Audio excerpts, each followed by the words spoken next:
चलो next topic देखते हैं, सरफेस टेंशन। उस दिन मैंने आप लोगों को सरफेस टेंशन के बारे में कुछ भी बताया था, ठीक है। तो आज देखते हैं सरफेस टेंशन क्या होता है।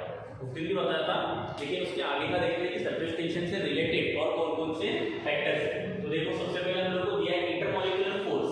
सरफेस टेंशन उस दिन मैंने आप लोगों को बताया था, ठीक है। मतलब लिक्विड का जो सरफेस होता है या फिर फ्लूइड का जो ऊपर का सरफेस होता है, जब वो रेस्ट कंडीशन में होता है, कौन सी कंडीशन में रहेगा, रेस्ट कंडीशन में। और रेस्ट कंडीशन में होने के बाद उसके ऊपर जो भी फोर्सेस आते हैं, कौन से फोर्सेस कौन से आएंगे उसके ऊपर, जब कोई सपोज कीड़े मकोड़े जो रहते हैं, आप लोगों ने देखे होंगे, कीड़े मकोड़े जो होते हैं वो पानी के ऊपर फ्लोट होते हैं, बराबर है। तो काय की वजह से होता है, वो सरफेस टेंशन की वजह से होता है, ठीक है। तो इतना उस दिन हम लोगों ने देख लिए थे सरफेस टेंशन के बारे में, डेफिनेशन भी देखे गए थे उसकी, ठीक है। आज क्या करते हैं, सरफेस टेंशन की कौन कौन से फैक्टर्स होते हैं, तो फैक्टर्स देखते हैं कौन कौन से फैक्टर्स है। फर्स्ट फैक्टर हम लोगों को दिया है इंटरमॉलिक्यूलर फोर्स। कौन सा दिया है, फर्स्ट फैक्टर है इंटरमॉलिक्यूलर फोर्स। तो इंटरमॉलिक्यूलर फोर्स क्या होता है, ठीक है, तो देख लेते हैं इंटरमॉलिक्यूलर फोर्स क्या होगा। The force acting between any two molecules of a substance, मतलब कोई भी दो मॉलिक्यूल्स के बीच में जब फोर्स होगा, फोर्स ऑफ अट्रैक्शन होगा, उसको हम लोग बोलेंगे इंटरमॉलिक्यूलर फोर्स, ठीक है। Force acting between any two molecules of a substance, मतलब कोई भी दो मॉलिक्यूल्स पकड़ लो, फिर वो कोई भी सब्सटेंस के हो। ऐसा हम लोगों को बोला नहीं कि एक ही सब्सटेंस का रहने को होना, ऐसा नहीं बोला है ना। तो क्या होना है, सिर्फ दो मॉलिक्यूल्स, कोई भी दो मॉलिक्यूल्स किसी भी सब्सटेंस के, उनके बीच में जब फोर्स ऑफ अट्रैक्शन होगा, उसको हम लोग बोलेंगे इंटरमॉलिक्यूलर फोर्स, ठीक है। नेक्स्ट है फोर्स ऑफ कोहेजन। अब ये आप लोगों ने सुना होगा, कोहेजन एंड एडिशन, ये आप लोगों को था शायद 9th में। तो कोहेजन एंड एडिशन हम लोगों ने देखे। अब देखते हैं फोर्स ऑफ कोहेजन क्या होता है, ठीक है। फोर्स ऑफ कोहेजन मतलब फोर्स ऑफ अट्रैक्शन होगा between two molecules of same substance, मतलब सेम सब्सटेंस के बीच में फोर्स ऑफ अट्रैक्शन जो है वो होता है, ठीक है। तो सेम सब्सटेंस बोले तो एग्जांपल ले लेते हैं इसका। सेम सब्सटेंस जैसे वाटर ले लेते हैं, ठीक है। एक कंटेनर में हम लोगों ने वाटर रखे, एक ग्लास का कंटेनर है, एग्जांपल लेते हैं इसका। देखो एक ग्लास का कंटेनर है, ठीक है, या फिर ग्लास है। ग्लास के अंदर हम लोगों ने क्या किया, वाटर फिल किए, यहाँ तक कि पूरा वाटर फिल है, और इसके अंदर क्या है, वाटर है। तो ये जो वाटर रहेगा या फिर लिक्विड रहेगा, इसके अंदर वाटर है और वाटर के मॉलिक्यूल्स होते हैं, बराबर है ना। इसके बहुत सारे मॉलिक्यूल्स होते हैं और हर मॉलिक्यूल्स के बीच में क्या होता है, फोर्स ऑफ अट्रैक्शन होता है। तो ये इस टाइप में रहेगा,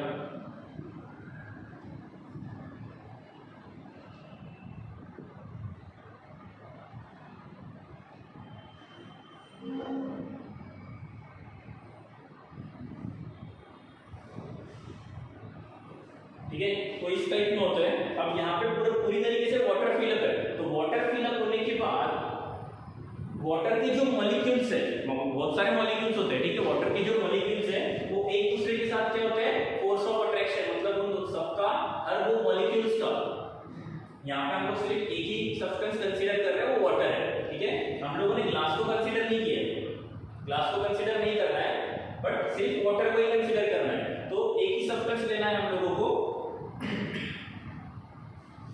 कौन सा सब्सटेंस, वाटर, और वाटर के जितने मॉलिक्यूल्स हैं, दो मॉलिक्यूल्स लेते हैं, दो वाटर के दो मॉलिक्यूल्स लेते हैं, और उनके बीच में जो फोर्स ऑफ अट्रैक्शन होगा उसको हम लोग बोलेंगे force of cohesion.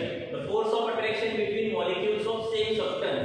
Same substance बोला है, हम लोगों के पास दो सब्सटेंस दिए, कौन कौन से, एक ग्लास है और दूसरा वाटर, एक ग्लास है दूसरा वाटर है, बट हम लोगों को कंसीडर किसको करना है, एक तो ग्लास को करो या फिर वाटर को करो, सिर्फ कोई भी एक सब्सटेंस हम लोगों को कंसीडर करना है, और उसी के हम लोगों को मॉलिक्यूल्स के बीच में फोर्स ऑफ अट्रैक्शन भी देखना है। तो एक ही सब्सटेंस के मॉलिक्यूल्स के बीच में जो फोर्स ऑफ अट्रैक्शन होता है उसको हम लोग बोलते हैं फोर्स ऑफ कोहेजन, ठीक है। एग्जांपल समझिए उसका, ये एग्जांपल रहेगा उसका। उसके बाद अब फोर्स ऑफ कोहेजन एक्चुअल में होता क्या है, क्या क्या होता है फोर्स ऑफ कोहेजन के इसमें, देखो फोर्स ऑफ कोहेजन जो है वो सॉलिड में स्ट्रॉन्गेस्ट रहेगा, ठीक है। ये आप लोगों को पता चल गया। एग्जाम्पल ले लेना, लास्ट में करवाता हूँ मैं एग्जाम्पल।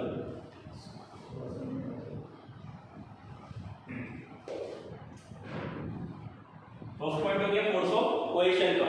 तो सेकंड पॉइंट हम लोग क्या लिखेंगे, फोर्स ऑफ कोहेशन जो है वो सॉलिड में स्ट्रॉन्गेस्ट होगा। कैसे होगा, स्ट्रॉन्गेस्ट इन सॉलिड, ठीक है, सॉलिड में स्ट्रॉन्गेस्ट होगा और गैसेस में वीक होगा। क्यों ऐसा,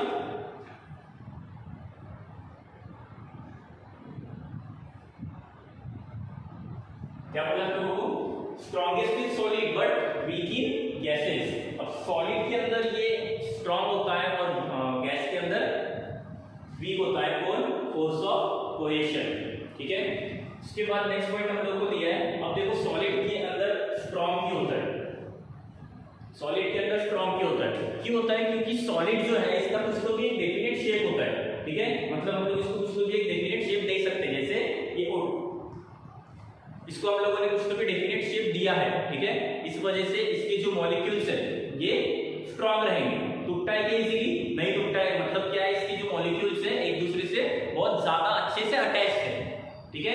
फोर्स ऑफ अट्रैक्शन इनके मॉलिक्यूल्स के बीच में, मतलब ये उड़ के जो मॉलिक्यूल्स है इनके बीच में बहुत ज्यादा फोर्स ऑफ अट्रैक्शन बहुत अच्छा है, स्ट्रॉन्गेस्ट फोर्स ऑफ अट्रैक्शन रहेगा, इसीलिए सॉलिड के अंदर जो फोर्स ऑफ अट्रैक्शन होता है वो स्ट्रॉन्गेस्ट होता है और गैसेस के अंदर वीक होता है। कैसे पता चलेगा, आप लोग देखना, जैसे हम लोग गैसेस की बात करते हैं तो गैसेस लीक अगर होती है, ठीक है, मतलब कम ज्यादा होते हैं, सॉलिड के अंदर जो फोर्स ऑफ अट्रैक्शन होगा, मतलब जो मॉलिक्यूल्स रहेंगे वो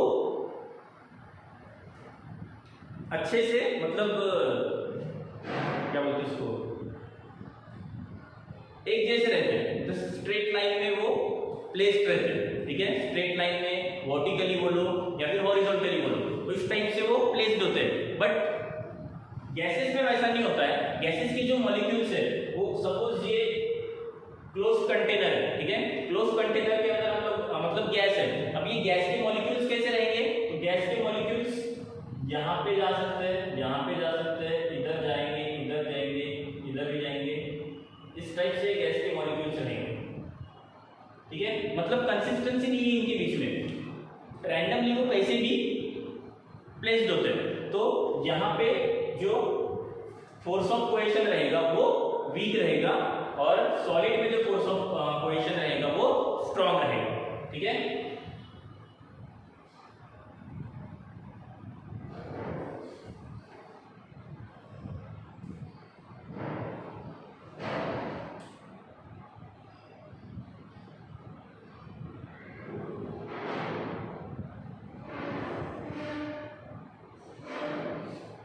ठीक है, इतना समझ गया। अब एक एग्जांपल लेते हैं, जैसे हम लोग क्या बोलते हैं उसको, पानी, ठीक है, पानी का जब एक ड्रॉप, मतलब वाटर का जब एक ड्रॉप नीचे गिरता है तो वो बहुत सारे ड्रॉप्स में स्प्लिट होता है, मतलब कोलिज होता है, ठीक है। तो किस वजह से कोलिज हो रहा है वो, ड्यू टू कोहेसिव फोर्स, इसकी वजह से कोलिज हो रहा है, मतलब स्प्लिट हो रहा है वाटर, एक ही ड्रॉप है वो बहुत सारे ड्रॉपलेट्स में कोलिज हो रहा है, किस वजह से, फोर्स ऑफ कोहेशन की वजह से, ठीक है। तो ये हो गया फोर्स ऑफ कोहेशन। अब देखते हैं force of adhesion. What is force of adhesion, यहाँ पे आप लोगों को एग्जांपल लिखना है, एग्जांपल मैंने आप लोगों को दिया ऑलरेडी, कौन सा एग्जांपल रहेगा, force of attraction between water molecules, सिर्फ एक ही सब्सटेंस लेना है हम लोगों को, force of attraction between water molecules ले लेते हैं।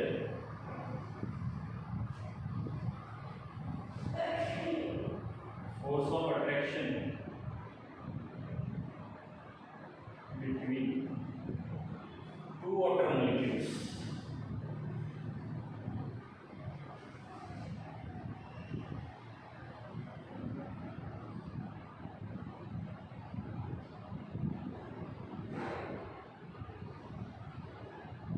Into air molecule.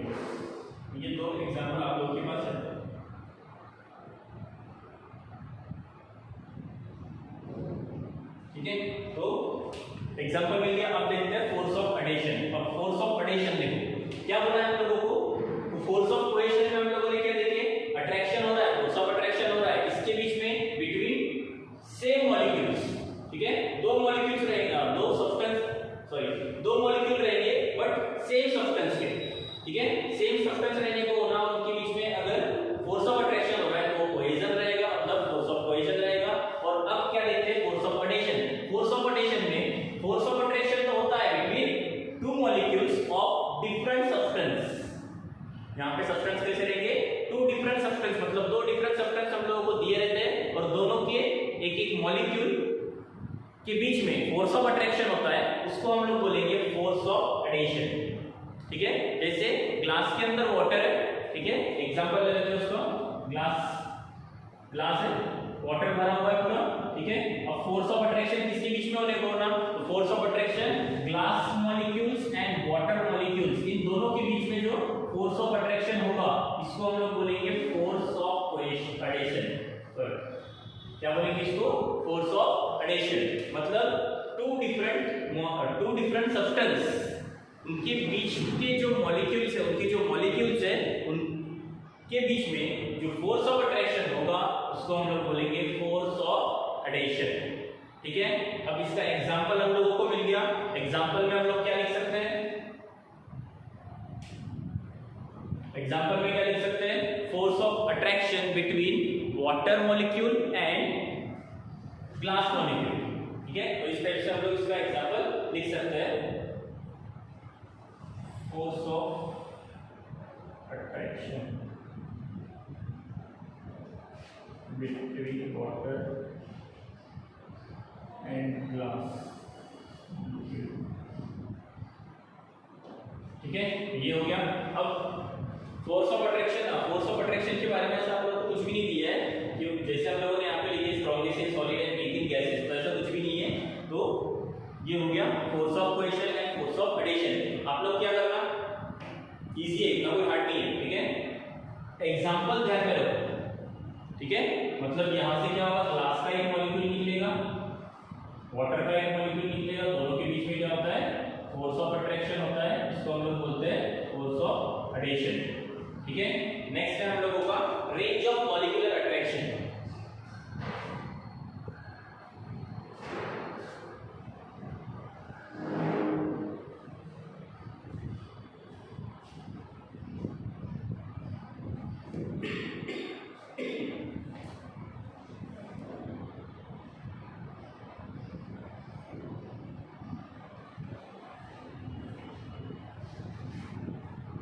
चलो देखो, नेक्स्ट है रेंज ऑफ मॉलिक्यूलर अट्रैक्शन। अब रेंज ऑफ मॉलिक्यूलर अट्रैक्शन देखो क्या होता है, रेंज ऑफ मॉलिक्यूलर अट्रैक्शन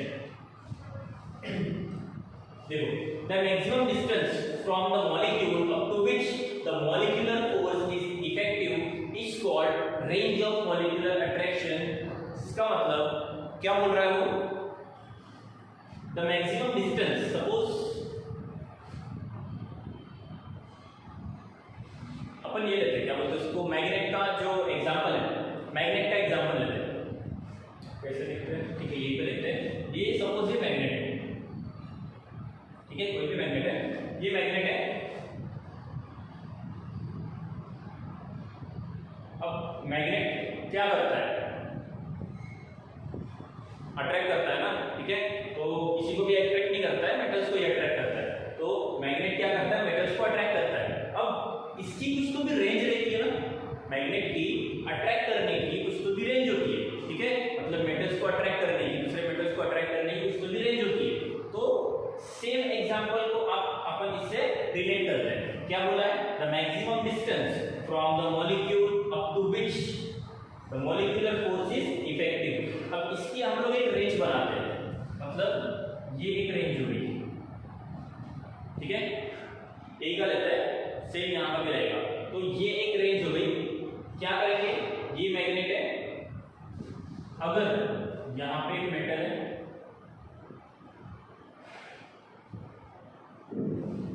यहाँ पे एक मेटल है, यहाँ पे एक मेटल है, यहाँ पे एक मेटल है, ठीक है। ये मॉलिक्यूल्स है, ठीक है, मेटल के मॉलिक्यूल्स है और ये मैग्नेट है। अब मैग्नेट का रेंज कहाँ पे, यहां तक कि इसका मैक्सिमम रेंज है मैग्नेट का,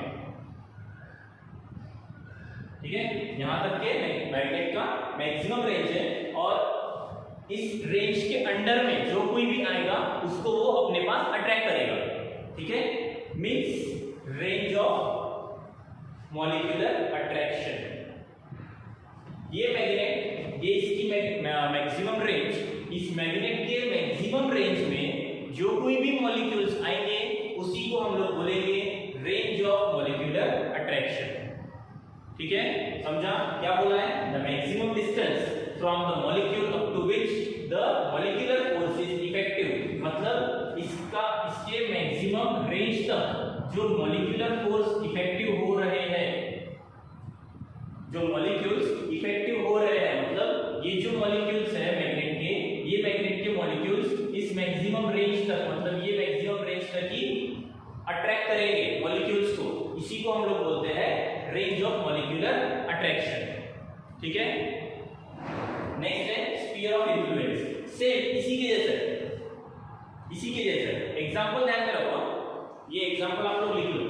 मैग्नेट, ये इसकी मैक्सिमम रेंज है मैग्नेट की, जितने एरिया में, मतलब जितने रेंज में वो मैग्नेट्स को अट्रैक्ट करेगा, सॉरी मेटल्स को अट्रैक्ट करेगा, तो इसी रेंज के अंदर जितने भी मॉलिक्यूल्स को मैग्नेट अट्रैक्ट करता है उसी को हम लोग बोलते हैं रेंज ऑफ मॉलिक्यूलर अट्रैक्शन। ठीक है,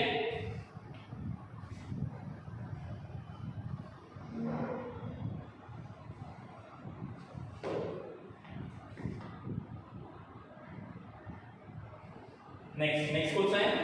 स्फीयर ऑफ इन्फ्लुएंस। अब स्फीयर ऑफ इन्फ्लुएंस देखो, सेम इसी के जैसा है, कंफ्यूज नहीं होना इसके अंदर। स्फीयर ऑफ इन्फ्लुएंस तो क्या बोला है देखो, एन इमेजिनरी स्फीयर। क्या बोला है? एन इमेजिनरी स्फीयर बना लेते हैं। ये एक इमेजिनरी स्फीयर बना लिए with molecule at its centre. क्या बोला है? With molecule at its centre. उसके सेंटर में क्या है? एक मॉलिक्यूल है and radius is equal to the molecular range. Radius कैसी रहेगी उसकी? मॉलिक्यूलर रेंज के बराबर, मतलब ये उसकी रेडियस है, तो यहाँ पे जितने भी मॉलिक्यूल्स रहेंगे, मतलब उसके रेडियस पे जितने भी मॉलिक्यूल्स रहेंगे वो उस स्फीयर के अंदर ही रहेंगे, मतलब उसके रेंज में रहेंगे, उसी को हम लोग बोलते हैं स्फीयर ऑफ इन्फ्लुएंस। समझा क्या बोला है? एक इमेजिनरी, ये क्या है? इमेजिनरी स्फीयर है। ठीक है, इसको हम लोग बोलते हैं इमेजिनरी स्फीयर।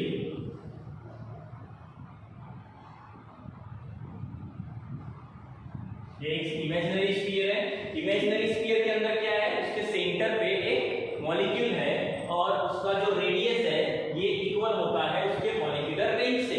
मतलब अगर यहाँ पे इस टाइप में अगर मॉलिक्यूल्स है,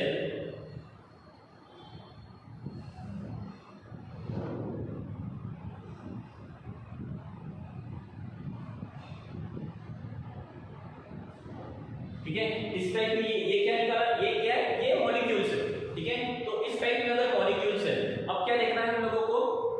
स्फीयर के रेडियस में जितने भी मॉलिक्यूल्स है या फिर उस रेडियस के अंडर में जितने भी मॉलिक्यूल्स है उसको हम लोग क्या बोल रहे हैं? Sphere of influence.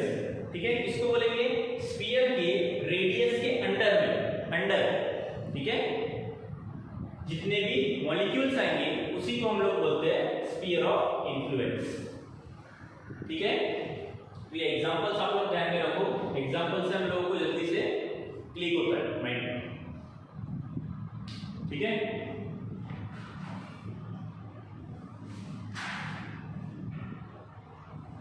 नेक्स्ट है अपना होगा surface film and free surface of liquid.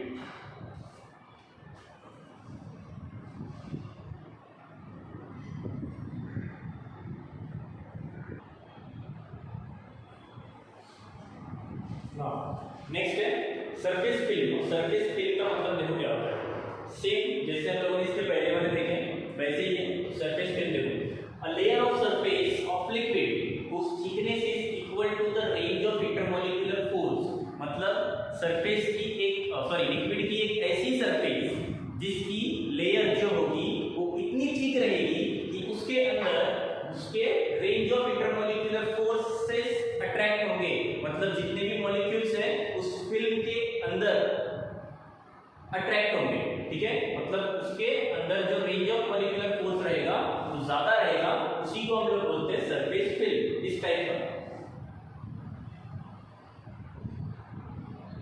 जैसे हम लोगों ने स्फीयर ऑफ इक्विलिब्रियम देखे थे, सेम वैसे ही रहेगा, बट यहाँ पे इसकी थिकनेस जो है वो ज्यादा रहेगी। थिकनेस बना लेते हैं इतनी, ठीक है, ये हो गई इसकी थिकनेस, मतलब इतने इसमें इसकी रेंज ऑफ मॉलिक्यूलर फोर्स रहेगा, और इतनी थिकनेस के अंदर जो भी मॉलिक्यूल्स रहेंगे, मतलब हाँ जो भी मॉलिक्यूल्स रहेंगे उसको हम लोग बोलेंगे सरफेस फिल्म, ठीक है। A layer of surface of liquid, मतलब ये सरफेस ऑफ लिक्विड की लेयर है, मतलब लिक्विड की सरफेस की लेयर है। इसकी थिकनेस कैसी है, थिकनेस कैसी रहेगी, इसकी रेंज ऑफ इंटरमॉलिक्यूलर फोर्स से इक्वल रहेगी, ठीक है। थिकनेस इक्वल टू, अपन ऐसे लिख सकते हैं, thickness equal to range of intermolecular force.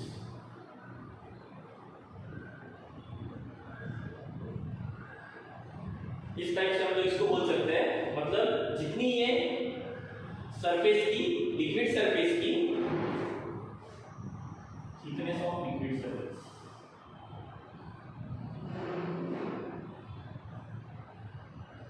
ठीक है। इस टाइप में हम लोग इसको डिफाइन कर सकते हैं। ये आप लोग ध्यान में रखो, क्या ध्यान में रखना है, the layer of thickness of liquid surface, उस thickness is equal to the intermolecular range of intermolecular force is called surface film, ठीक है। उसके बाद नेक्स्ट क्या है, free surface of liquid. Free surface of liquid देखो, the surface of liquid which does not experience any shear stress, मतलब ऐसा surface, liquid का ऐसा सरफेस जो जिसके ऊपर कोई भी तरीके का या फिर कोई भी अमाउंट ऑफ शियर स्ट्रेस नहीं आता है, उसको हम लोग बोलेंगे surface of liquid, sorry free surface of liquid. जैसे ये लिक्विड का सरफेस है, ठीक है, ये लिक्विड का सरफेस है, और लिक्विड के सरफेस के ऊपर अब क्या हो रहा है, कोई भी अमाउंट ऑफ शियर स्ट्रेस नहीं आएगा। क्या नहीं आएगा, शियर स्ट्रेस। शियर स्ट्रेस कभी किसके ऊपर आता है, बताया था मैंने पिछली बार शियर स्ट्रेस का मतलब, ठीक है। तो शियर स्ट्रेस इस वाटर सरफेस, ये क्या है, वाटर सरफेस है, सरफेस ऑफ वाटर, ठीक है, वाटर सरफेस है। वाटर सरफेस के ऊपर कोई भी अमाउंट ऑफ शियर फोर्स या फिर शियर स्ट्रेस नहीं आएगा, उसी को हम लोग बोलते हैं फ्री सरफेस ऑफ लिक्विड, ठीक है। तो इसके ऊपर शियर फोर्स या फिर शियर स्ट्रेस कब आएगा, शियर स्ट्रेस कब आएगा, जब इसके ऊपर कुछ तो भी वेट या फिर कुछ तो भी फोर्स क्रिएट होगा, या फिर कुछ तो भी फोर्स हम लोग इसके ऊपर रखेंगे, तब इसके वाटर सरफेस के ऊपर, मतलब सरफेस ऑफ वाटर के ऊपर स्ट्रेस आएगा, शियर स्ट्रेस आएगा, और तब हम लोग उसको ये बोल सकते हैं कि ये फ्री सरफेस ऑफ लिक्विड नहीं है, ठीक है। But free surface of liquid कब रहेगा, जब उस वाटर के सरफेस के ऊपर कोई भी अमाउंट ऑफ शियर स्ट्रेस नहीं आएगा, तब हम लोग बोलेंगे फ्री सरफेस ऑफ लिक्विड, ठीक है। ये हो गया। नेक्स्ट हम लोगों का टॉपिक है molecular theory of surface tension. इस चैप्टर का सबसे इंपॉर्टेंट टॉपिक, मोस्टली पूछा गया है हर बार, हर साल, ये चैप्टर में से ये क्वेश्चन पूछा गया है, ठीक है। तो देखते हैं,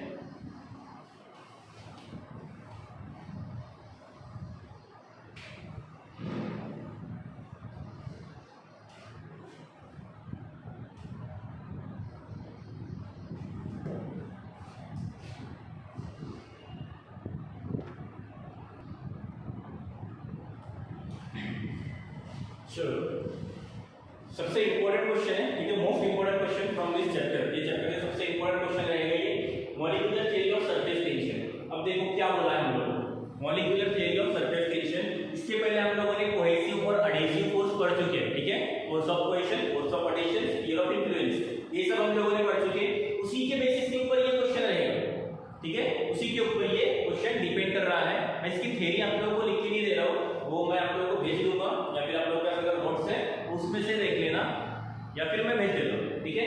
बट ये एक बार एक्सप्लेन कर देता हूँ बस, बाकी आप लोग लिख लेना नोट्स, ठीक है। तो देखो क्या बोला है हम लोगों को, surface tension on the basis of molecular theory, ठीक है। तो स्टार्ट करते हैं। क्या करते हैं हम लोग, जब भी डायग्राम बेस्ड क्वेश्चन हम लोगों के लिए होता है, तो हम लोग क्या करते हैं, स्टार्ट कहां से करते हैं, लेट या फिर कंसीडर से, ठीक है। यहाँ पे भी हम लोग क्या करेंगे, लेट या कंसीडर से स्टार्ट करते हैं। कंसीडर अ कंटेनर, ठीक है, एक कंटेनर है हम लोगों के पास, उस कंटेनर में पूरी तरीके से वाटर फील्ड है, ठीक है, लिक्विड फील्ड है, और उसमें एक सरफेस हम लोगों ने बनाया है PQRS, एक रेक्टेंगुलर सरफेस हम लोगों ने बनाया है PQRS, और PS इज इक्वल टू रहेगा QR, मतलब ये दोनों PS एंड QR ये दोनों कैसे रहेंगे, एक दूसरे से पैरेलल रहेंगे। नेक्स्ट क्या बोला है हम लोगों को, ये क्या है, मॉलिक्यूल्स है, ठीक है, वाटर के अंदर हम लोगों ने क्या डाला है, मॉलिक्यूल्स डाले, molecule A, molecule B and molecule C, this is molecule C, ठीक है। तो क्या करना है, लेट और consider 3 molecules, molecule A, B and C, molecule A inside the liquid, मतलब डीप इन द लिक्विड, ठीक है, कंटेनर के सबसे नीचे मॉलिक्यूल A है, उसके बाद मॉलिक्यूल B जो है,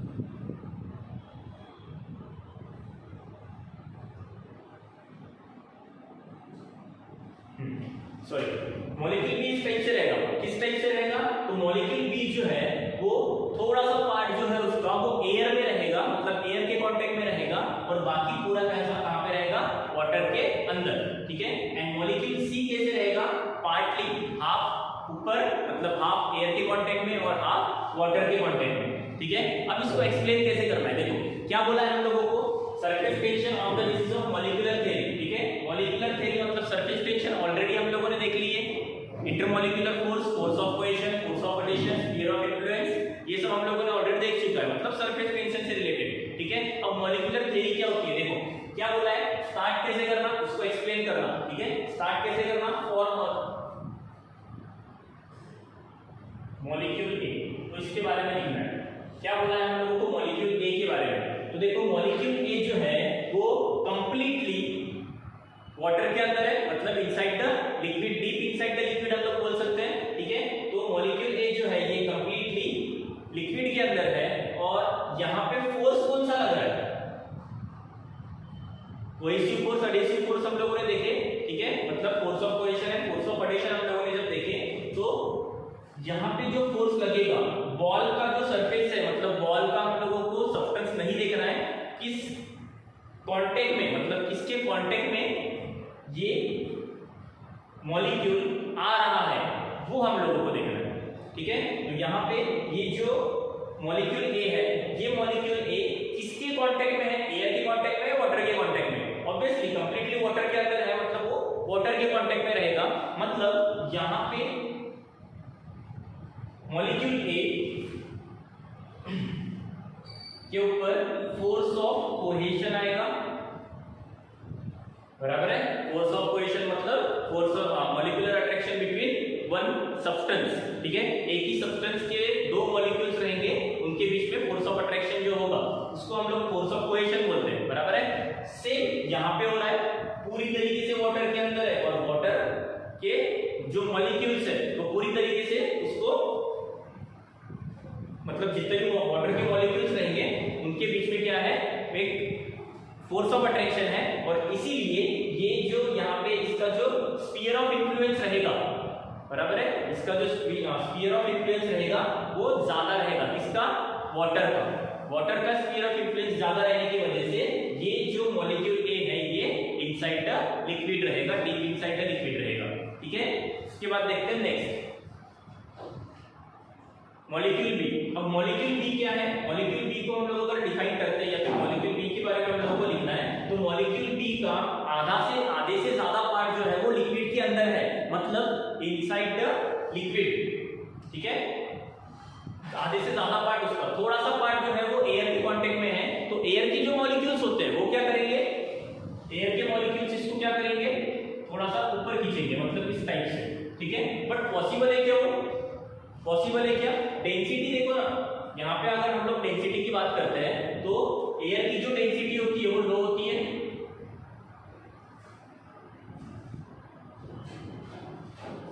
डेंसिटी ऑफ एयर की अगर हम लोग बात करते हैं तो एयर की जो डेंसिटी होती है वो लो होती है, ठीक है। और वाटर की जो डेंसिटी है वो ज्यादा होती है। तो वाटर की डेंसिटी अगर ज्यादा है तो ये जो मॉलिक्यूल बी है इसका मतलब इसके ऊपर भी फोर्स ऑफ कोहेशन लगेगा, बराबर है। मॉलिक्यूल बी आधे से ज्यादा पार्ट इसका पानी के अंदर रहने की वजह से और एयर की डेंसिटी लो होने की वजह से इसके ऊपर मतलब मॉलिक्यूल बी के ऊपर फोर्स ऑफ कोहेशन लगेगा और इसका स्फीयर ऑफ इन्फ्लुएंस किसका ज्यादा रहेगा? यहाँ पे भी वाटर का ही ज्यादा रहेगा। इस वजह से यहाँ पे फोर्स ऑफ कोहेशन लगेगा और आधे से ज्यादा पार्ट पानी के अंदर आएगा, ठीक है। और ये पानी के अंदर ही रहेगा, बाहर नहीं जा सकता। नेक्स्ट मॉलिक्यूल सी, ठीक है। Molecule C, for molecule C, अब मॉलिक्यूल सी में हम लोगों को कंडीशन कैसी दी है? आधा पार्ट मॉलिक्यूल का एयर के कांटेक्ट में और आधा पार्ट उसका वाटर के कांटेक्ट में। तो यहाँ पे क्या होगा? मतलब पूरी तरीके से इसको हम लोग एयर के कांटेक्ट में आएगा ऐसा होता है क्या? हो नहीं, क्यों? क्योंकि हम लोगों ने अभी देखे कि एयर की जो डेंसिटी होती है वो कैसी होती है? कम होती है एज कंपेयर टू वाटर, बराबर है। एयर की density as compare to water ये कम होती है। इस वजह से यहाँ पे भी जो स्फीयर ऑफ इन्फ्लुएंस बनेगा वो वाटर का ही ज्यादा बनेगा और फोर्स ऑफ कोहेशन वो भी फोर्स ऑफ कोहेशन वाटर का ही ज्यादा रहेगा, ठीक है। अगर हम लोग फोर्स ऑफ एडिशन की बात करते हैं तो फोर्स ऑफ एडिशन के लिए हम लोगों को दो मॉलिक्यूल्स की जरूरत पड़ेगी। तो यहाँ पे दो मॉलिक्यूल्स तो हम लोगों को मिल रहा है, कौन कौन से? वाटर मॉलिक्यूल और air molecule. But force of adhesion ज्यादा रहेगा क्या? यहाँ पे नहीं रहेगा ना। फोर्स ऑफ एडिशन यहाँ पे ज्यादा नहीं रहेगा क्योंकि इसको ऊपर खींचना पड़ेगा, ठीक है। दो मॉलिक्यूल्स चाहिए, एयर का मॉलिक्यूल चाहिए, वाटर का मॉलिक्यूल चाहिए, तब कुछ जाके हम लोगों को फोर्स ऑफ एडिशन मिलेगा। तभी भी यहाँ पे वो नहीं मिलेगा, बट कौन सा फोर्स मिलेगा? फोर्स ऑफ कोहेशन मिलेगा। क्यों? क्योंकि हाफ पार्ट जो मॉलिक्यूल सी का हाफ पार्ट है वो वाटर के अंदर है और इसीलिए वहां पे स्फीयर ऑफ इन्फ्लुएंस भी वाटर का ज्यादा रहेगा और आधे से ज्यादा पार्ट नीचे होने के कारण, स्फीयर ऑफ इन्फ्लुएंस वाटर का ज्यादा होने के कारण, डेंसिटी वाटर की ज्यादा होने के कारण ये जो मॉलिक्यूल सी है वो पानी के अंदर ही रहेगा, ठीक है। अब इसका कंक्लूजन देखते हैं कि कंक्लूजन क्या है,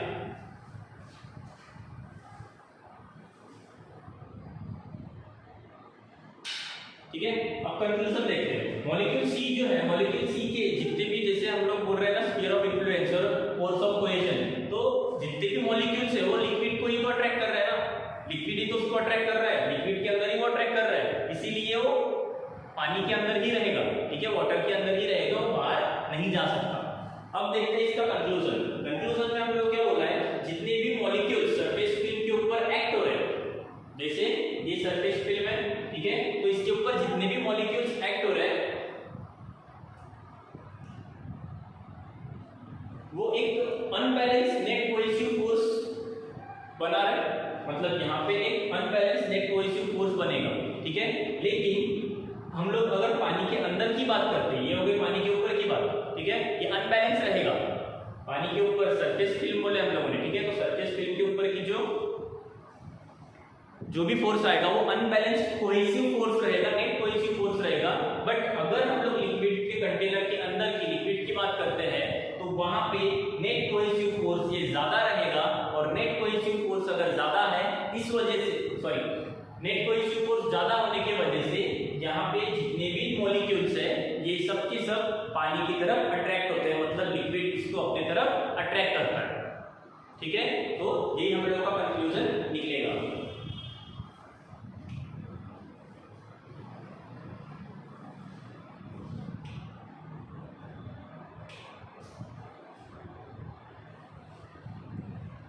ठीक है, ये क्वेश्चन आप लोगों को मैं भेज देता हूँ और ये आप लोगों को लिखना है, ठीक है। डायग्राम ठीक से ध्यान में रखना है, डायग्राम निकालना है, डायग्राम